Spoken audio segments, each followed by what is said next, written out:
El Tratado de No Proliferación, como una forma para que los países detengan la propagación de armas nucleares para promover usos pacíficos de la energía nuclear. El jefe del Organismo de Control Nuclear de la Organización de las Naciones Unidas está liderando una reunión de emergencia después de los ataques de Estados Unidos a sitios nucleares iraníes el domingo. Ahora, el gobierno iraní dice que está redactando una legislación para retirar al país del Tratado de No Proliferación de armas nucleares a medida que continúa el conflicto en escalada. ¿Qué hará Irán? ¿Seguirán el camino que tomó Corea del Norte y comenzarán a usar armas nucleares para atacar a sus enemigos? Es algo que solo Irán sabrá. Irán está considerando retirarse del Tratado sobre la No Proliferación de Armas Nucleares, o el Tratado de No Proliferación. Hasta la fecha, el único otro país que lo ha hecho es Corea del Norte. En 2003, Corea del Norte abandonó el Tratado de No Proliferación y solo 3 años después, en 2006, el país realizó su primera prueba de armas nucleares. Irán quiere lo que Corea del Norte ya tiene. Kim Jong-un está utilizando sus armas para difundir el miedo en toda Asia Oriental y el mundo en general. Evita que su régimen autoritario sea atacado. Y es el código de trampa de Kim para obtener ventaja y poder. Irán es un estado paria, al igual que Corea del Norte, y tiene objetivos similares de poder y protección del régimen. Y en los últimos años han estado intentando copiar el manual de Corea del Norte.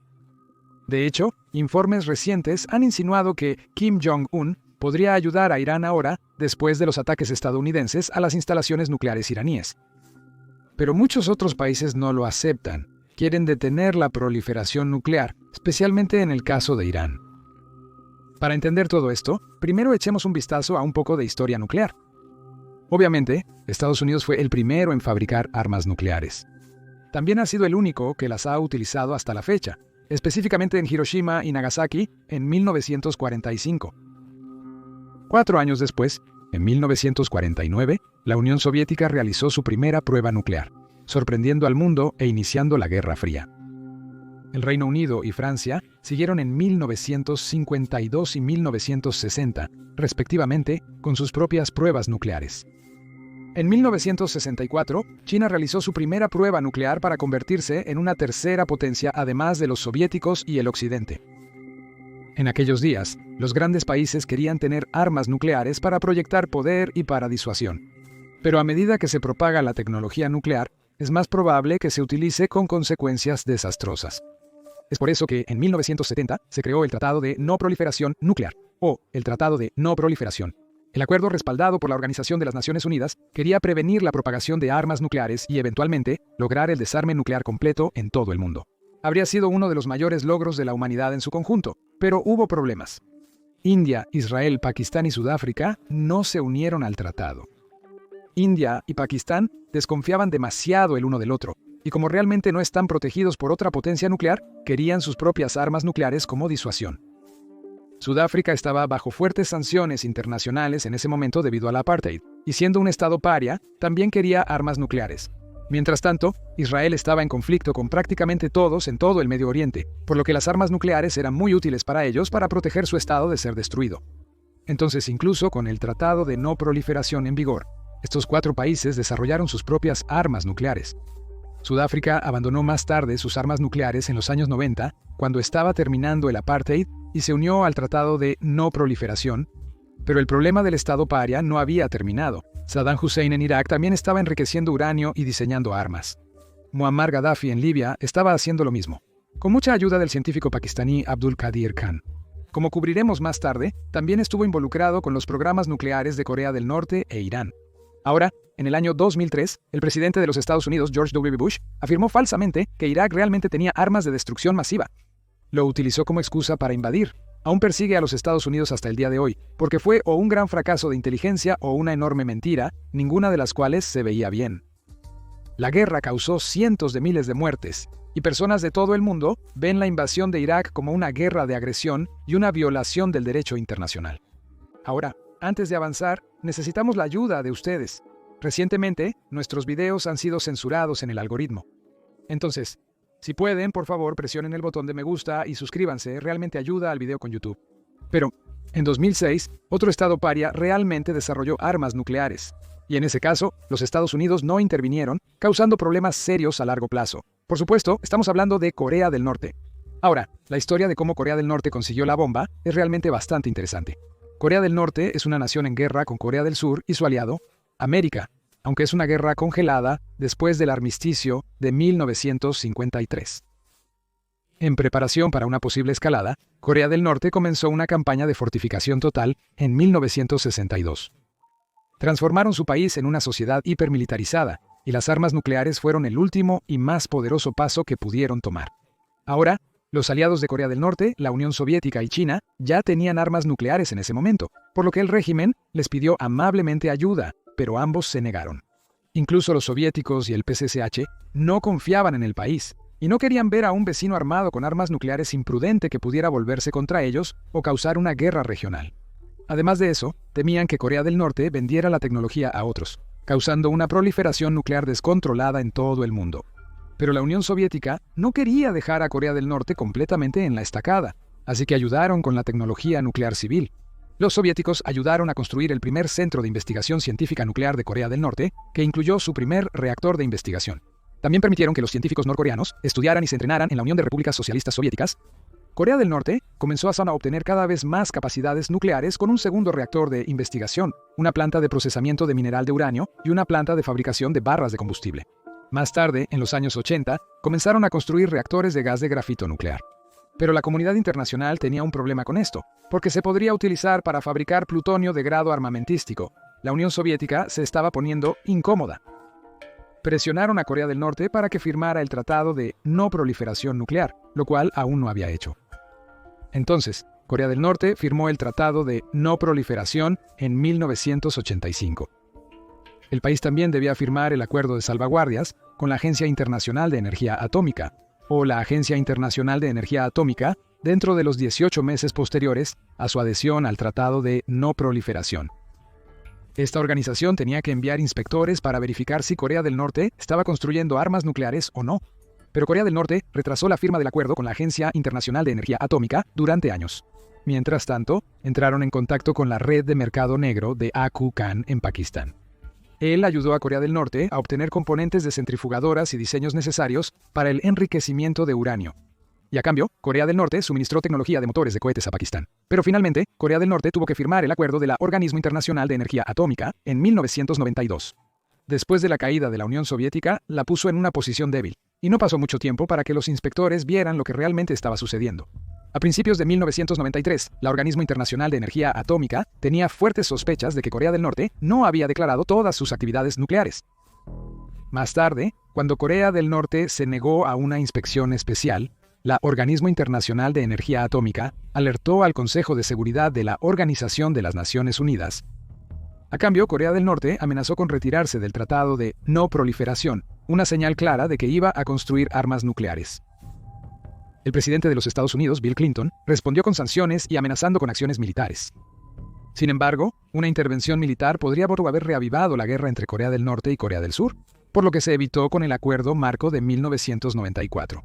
Corea del Norte permanecería en el Tratado de No Proliferación y congelaría y eventualmente desmantelaría su programa de plantas de energía nuclear. El país obtuvo más que suficiente a cambio. Los Estados Unidos entregarían 500.000 toneladas de petróleo pesado al año a Corea del Norte para reemplazar esta fuente de energía perdida. Corea del Norte también recibiría ayuda para construir reactores de agua ligera a través de la Organización para el Desarrollo de Energía de la Península de Corea, respaldada por los Estados Unidos, Corea del Sur y Japón.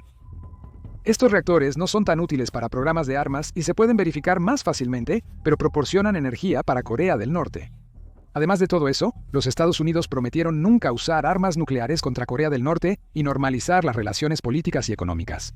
Pero en los años siguientes, el marco acordado se estaba desmoronando.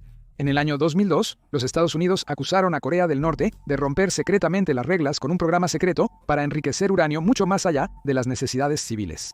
Corea del Norte lo negó, pero en un anuncio impactante afirmó que Corea del Norte tenía derecho a las armas nucleares. Y fue entonces cuando todo comenzó a ir cuesta abajo. Los Estados Unidos detuvieron los envíos de petróleo a Corea del Norte y en el año 2003, Corea del Norte se retiró del Tratado de No Proliferación. Fue la primera nación en hacerlo, y los años siguientes fueron tensos. China organizó conversaciones de 6 partes con Corea del Norte y los Estados Unidos, Corea del Sur, Rusia y Japón. No salió nada de ellas. Mientras tanto, Corea del Norte siguió progresando y progresando, sin que el mundo exterior hiciera nada. Y el 10 de febrero de 2005, Corea del Norte anunció públicamente que tenía armas nucleares y se retiró de todas las conversaciones. Más tarde, se reanudaron las conversaciones de 6 partes, y Corea del Norte acordó en principio que abandonaría y desmantelaría su programa de armas nucleares. Pero como siempre, Corea del Norte en realidad no cumplió. Y el 9 de octubre de 2006 ocurrió lo impensable. El régimen de Corea del Norte llevó a cabo su primera prueba nuclear con un rendimiento de 1 a 2 kilotones. Aún es bastante pequeño para los estándares nucleares, pero fue un punto de no retorno. Más tarde ese año, Corea del Norte probó misiles balísticos de muy corto, medio y largo alcance que podrían entregar ojivas nucleares. Esto provocó condenas unánimes del Consejo de Seguridad de la Organización de las Naciones Unidas. Ahora, a pesar de todo esto, cada nuevo presidente de los Estados Unidos ha intentado llegar a un acuerdo con el régimen para desnuclearizar, pero nadie ha tenido éxito. Quizás ese sea el objetivo, porque se supone que el programa nuclear le da a Corea del Norte ventaja. Hoy en día, Corea del Norte tiene alrededor de 50 ojivas nucleares y suficiente material fisible para 70 a 90 más, según la Asociación de Control de Armas. El país ha estado utilizando esto para amenazar a sus rivales del este de Asia, pero también a los Estados Unidos. Corea del Norte ha probado misil balístico intercontinental que alcanzan cualquier parte del territorio continental de los Estados Unidos, dándole la capacidad de realizar ataques nucleares en América. Durante los frecuentes desfiles militares de Corea del Norte, estos misil balístico intercontinental están al frente y en el centro, y a Kim Jong-un le gusta posar junto a ellos como un jefe de la mafia. Ahora, el líder supremo iraní Ali Khamenei estaba observando todo esto desarrollarse en Corea. Para él, la historia de Corea del Norte es un ejemplo de cómo obtener armas nucleares para disuadir al occidente. Así que comenzó a copiar muchas cosas que los norcoreanos hicieron. Y como veremos, hay muchas similitudes entre los programas nucleares de las dos naciones. Pero comencemos desde el principio. El programa nuclear de Irán es un poco más antiguo que el de Corea del Norte, si incluyes el lado civil de este. Allá en los años 1950, cuando Irán era un aliado de los Estados Unidos bajo el Shah, los Estados Unidos ayudaron a Irán a construir el reactor de investigación de Teherán como parte del programa Atoms for Peace. Como aliado de los Estados Unidos, Irán fue uno de los primeros en firmar el Tratado de No Proliferación.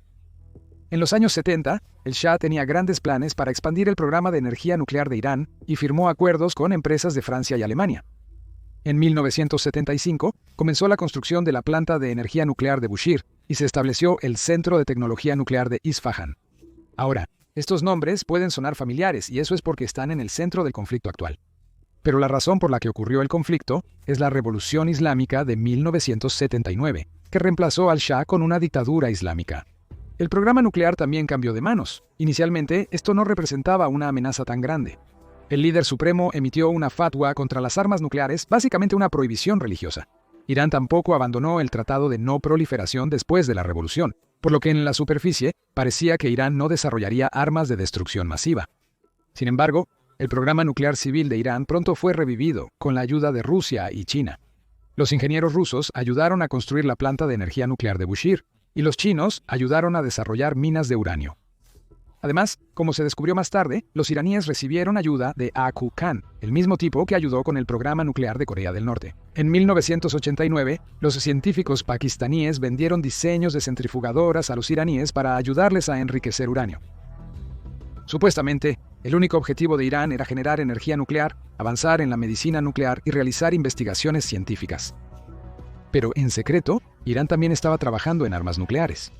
Estaban construyendo una instalación de enriquecimiento de uranio en Natanz, en el centro de Irán, y un reactor nuclear de agua pesada cerca de Irak. Todavía hay una negación plausible porque pueden ser utilizados para fines civiles.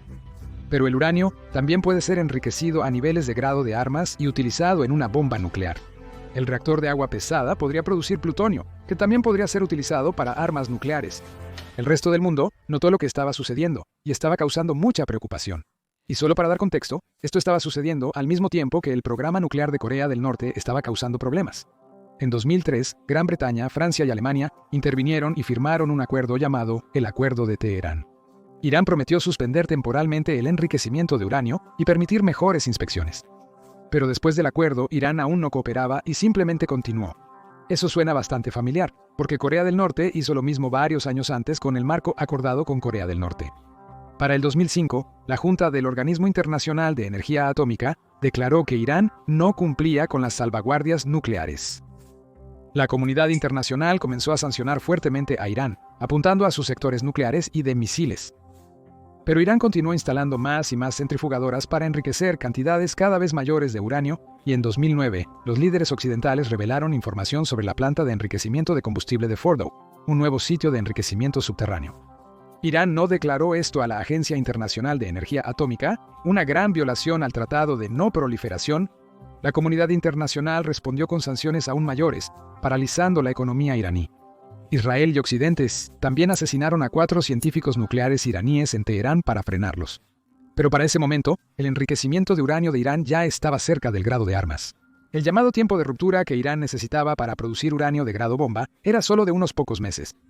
En 2013, había alguna esperanza con el presidente de los Estados Unidos, Barack Obama, negociando un acuerdo con Irán. Prometió alivio de las sanciones si Irán congelaba las partes peligrosas del programa nuclear. En 2015, se firmó el Plan de Acción Integral Conjunto y se levantaron las sanciones sobre energía, finanzas, envíos y comercio.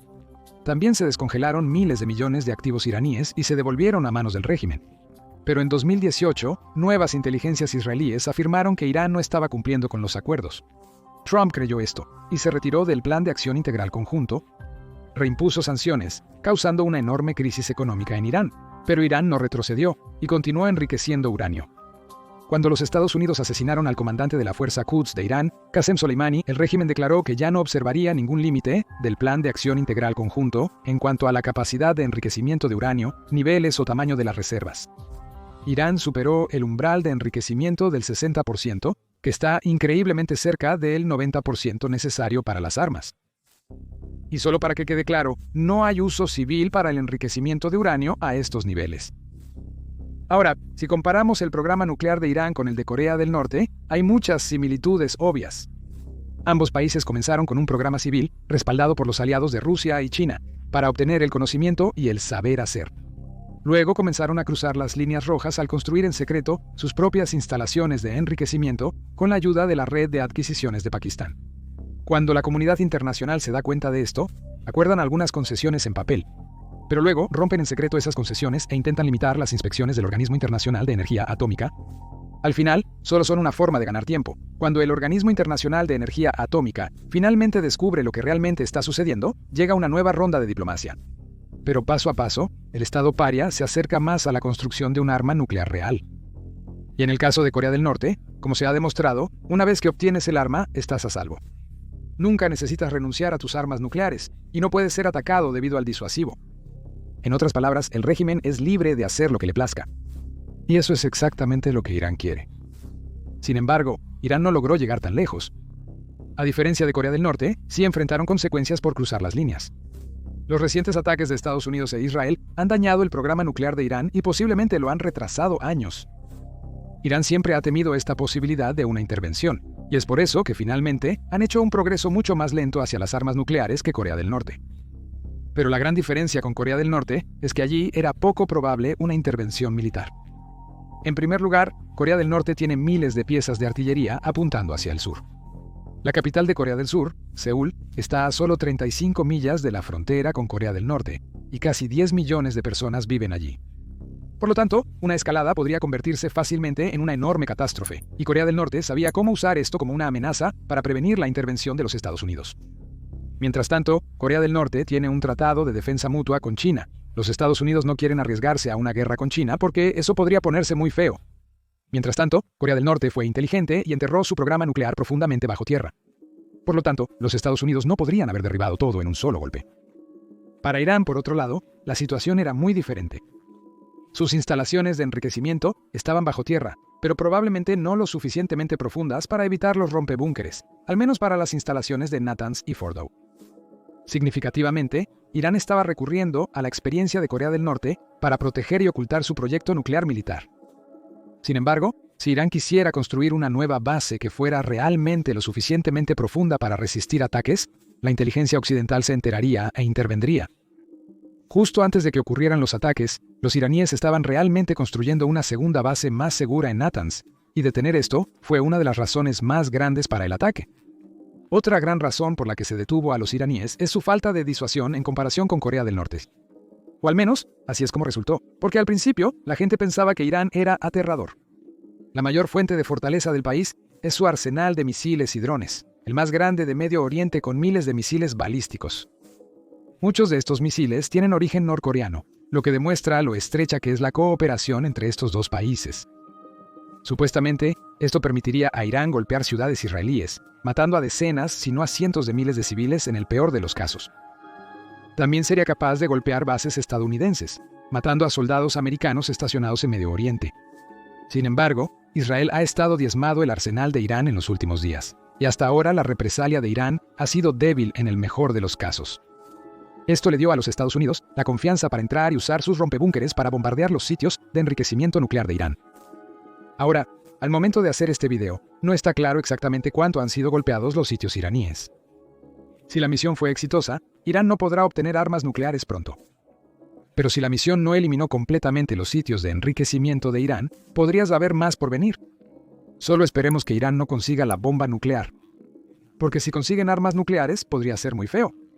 Comparado con Irán, Kim Jong-un es solo un hombre cohete que le gusta hacer amenazas. Pero el líder supremo Khamenei comanda una red terrorista en todo el Medio Oriente, con conexiones en todo el mundo. Si su régimen obtiene armas nucleares, el mundo se volvería mucho más peligroso. También obligaría a otros países como Arabia Saudita y Turquía a desarrollar sus propias armas nucleares. Y no quieres que la región más volátil del mundo obtenga las armas más letales del mundo.